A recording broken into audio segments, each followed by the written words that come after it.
많은 이들이 지상 전력이나 해군력을 먼저 떠올리곤 합니다. 하지만 하늘 위의 지배력을 결정짓는 건 단연 전투기와 폭격기의 영역입니다. 2026년 전 세계의 군사 전문가들과 항공 애호가들이 특히 주목하는 기체가 있습니다. 바로 러시아에서 개발된 5세대 스텔스 전투기 소위 Su-57 펠론입니다. 한국에서 이 기체를 폭격기 개념으로 바라보며 평가하는 시각은 흥미롭습니다. 오늘은 Su-57의 외형 디자인, 엔진 성능, 가격과 도입 예상 시기, 그리고 종합적인 리뷰를 통해 이 전투기가 갖는 의미를 깊게 살펴보겠습니다. 먼저 외형부터 살펴봅시다. Su-57은 기존 러시아 전투기의 디자인 언어를 그대로 잇는 동시에 5세대의 스텔스기를 지향하는 독특한 실루엣을 자랑합니다. 날카로운 각도를 지닌 동체와 넓은 쌍발 엔진 흡입구는 레이더 반사 면적을 최소화하도록 설계되어 있습니다. 특히 동체와 날개의 자연스러운 블렌디드 윙 바디 형태는 공기 저항을 줄이고 고속 비행 시 안정성을 높이는 역할을 합니다.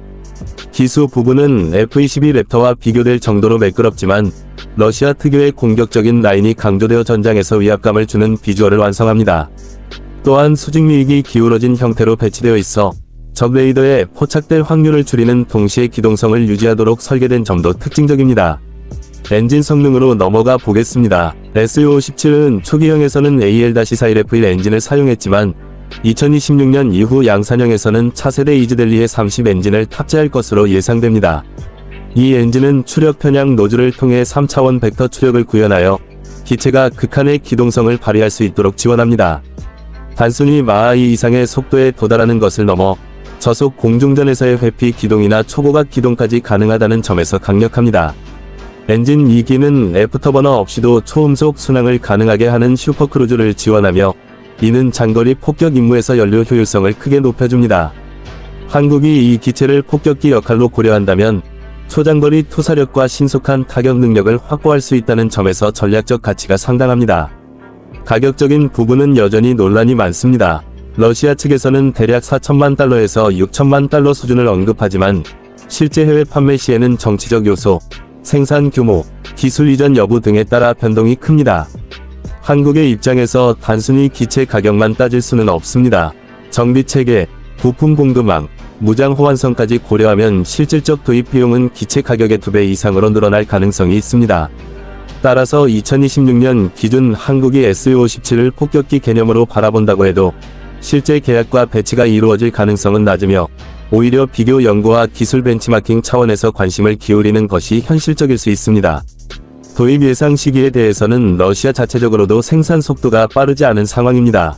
본격적인 대량 생산은 2025년을 전후로 시작되며 러시아 공군부터 우선적으로 배치될 예정입니다.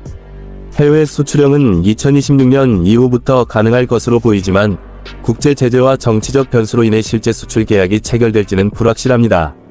한국과 같은 국가에서 Su-57을 직접 들여오기보다는 러시아의 5세대 스텔스 기술이 어떤 방식으로 발전하는지를 분석하고 자국의 KF-21 보람에 같은 프로젝트에 적용할 수 있는 부분을 연구하는 것이 더 현실적인 접근이라 할 수 있습니다. 종합적으로 Su-57을 리뷰해 본다면 분명히 매력적인 기체입니다. 외형적으로는 공격적이고 스텔시한 이미지가 인상적이며 엔진 성능은 러시아 특유의 기동성을 한 단계 끌어올렸습니다. 또한 무장 능력 면에서도 내부 무장창을 활용해 스텔스 성능을 유지하면서 장거리 공대공, 공대지 미사일을 운용할 수 있습니다. 폭격기적 운용을 상정할 때 Su-57은 단독으로 대규모 폭격을 수행하기보다는 소규모 정밀 타격과 전략적 침투 임무에서 진가를 발휘할 수 있을 것입니다. 그러나 단점도 분명합니다. 아직까지 완전한 5세대 기체로서의 신뢰성을 입증하지 못했고 서방 국가들의 최신 전투기와 비교했을 때 센서 융합이나 전자전 능력에서 부족하다는 지적이 많습니다. 또한 실제 배치 수량이 적기 때문에 실전 데이터가 충분히 쌓이지 않은 상태라는 점도 걸림돌입니다.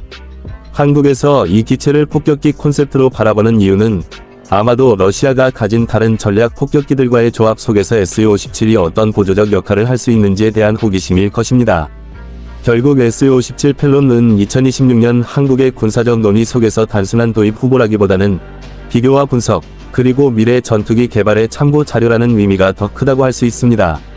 하늘 위에서 벌어지는 스텔스 전력 경쟁 속에서 이 기체가 얼마나 실질적인 영향력을 발휘할지는 앞으로 몇 년이 지나야 명확히 드러날 것입니다.